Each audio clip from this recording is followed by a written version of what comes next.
This is the Herschel Tiger, and this is the very flammable Porsche Tiger. And how is this elephant related to the tiger? Is it a tiger? Well, it's complicated. Today you'll find out, and to top it off, some little-known fun facts about these machines. But first, where did the idea for the Tiger even come from? Let's jump back to 1935. Back then, the French had already developed heavy tanks, like the Char B1 and 2C. The idea did not stick at first, but it caught on quickly, with Herschel being requested to develop a Durchbruchwagen or breakthrough tank in 1937. The tank was supposed to be in the 30 to 33-ton range and mount a short-barreled 7.5 centimeter L/24 cannon, like those in the Panzer IV-C. However, before the Durchbruchwagen was completed, another request was issued for Durchbruchwagen 2, which would have 50 millimeters of armor and mount the same gun. However, the development was dropped in 1938 in favor of the better armored VK 30.01H and VK 36.01 designs. In May 1941, Hitler demanded that a heavily armored tank be developed, with 100 millimeters of frontal armor and a gun that could penetrate 100 millimeters of armor at 1,500 meters. Hence, both Porsche's and Herschel's design work was accelerated, and prototypes be ready by summer 1942. This was designated the VK 45.01P and VK 45.02H for Porsche's and Herschel's tanks respectively, now known better as the Porsche Tiger and the Herschel Tiger respectively. Porsche had previously worked on medium tank concepts like the VK 30.01P and drew heavily from these. He also believed heavily in engineering innovation, which guided his Tiger's design. His Tiger design incorporated an unconventional gasoline-electric drive system with two air-cooled gasoline engines, which powered electric motors on each side. This meant that the drive shaft was completely removed, freeing up space. Porsche also used a longitudinal torsion bar suspension with 6 large road wheels per side, which meant that wheels could be removed individually. Porsche was actually so confident with his design that in early 1942, Porsche produced 100 chassis without a commission, a stunning act of confidence in these new machines. However, these advantages came with drawbacks and led to the setup being complex and unreliable, and prone to catching on fire. Herschel, however, chose the more conventional way. His drive system was a mechanical one, with a drive shaft right through the middle.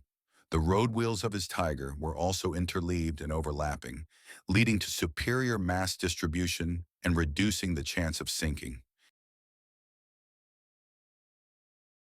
The day of the competition arrived, which was actually scheduled on Hitler's 53rd birthday, or April 20th, 1942.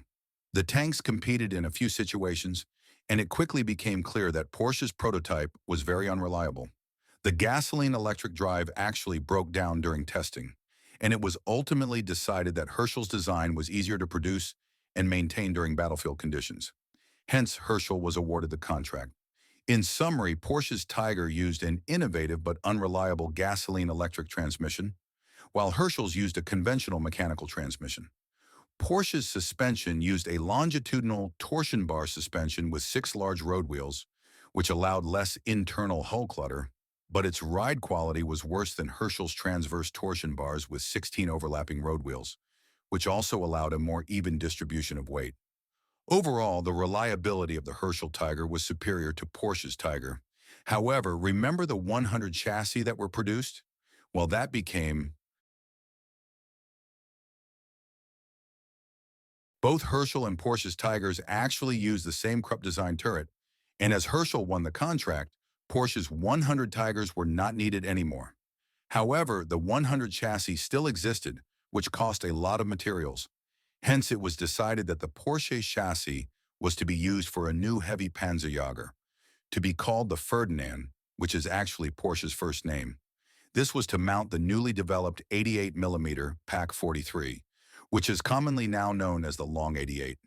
It was an upgraded version of the 88mm gun on the Tiger and was meant to engage the enemy before they came within range of their own effective fire. This gun was very large and had a lot of recoil, which meant that it needed more space for the crew. To free up the space for the crew and the gun, the engines originally located at the back were moved to the front. The petrol-electric transmission on the Porsche Tiger actually made it easier to relocate the engines to the front of the vehicle than it would be for a conventional transmission, which sped up the process. A five-sided casemate, which is four sides and a top with slightly sloped upper faces, an armored solid roof was mounted on the back of the Porsche Tiger hulls. 100 millimeters of add-on armor was added to maximize protection from the front, since the Ferdinand was meant to fight front-on at long ranges, which doubled its front armor from 100 millimeters to 200 millimeters in total, also adding 5 tons to the tank.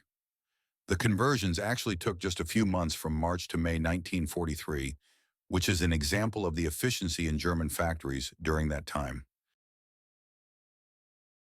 The Ferdinand first saw combat in the Battle of Kursk, where 89 were committed.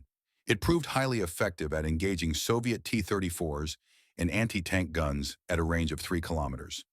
The most substantial problems, expectedly, were mechanical failures.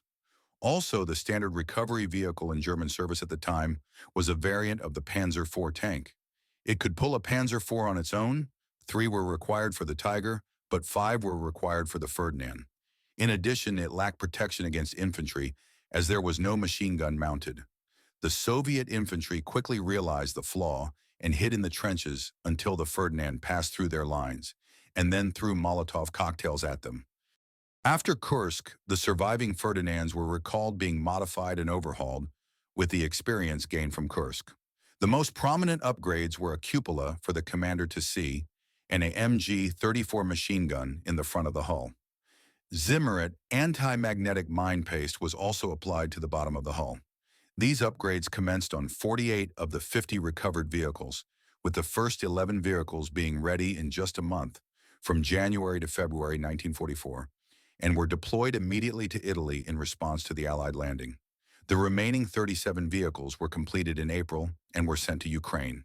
On May 1, 1944, German High Command issued an order to formally change the name from Ferdinand to Elefant, and even directed units in the field to formally change their records. The Elephants continued fighting until the fall of Berlin in 1945. The Ferdinand or Elefant was one of the most successful mass-produced tank destroyers employed during the war, with its kill-to-death ratio being 10-1. For example, the Tiger's kill-to-loss ratio was 5-1, the Tiger II's was 6-1, and the Hetzer's was 9-1. However, it would still be less than the Stug 3's 16-1, 1 kill-to-loss ratio.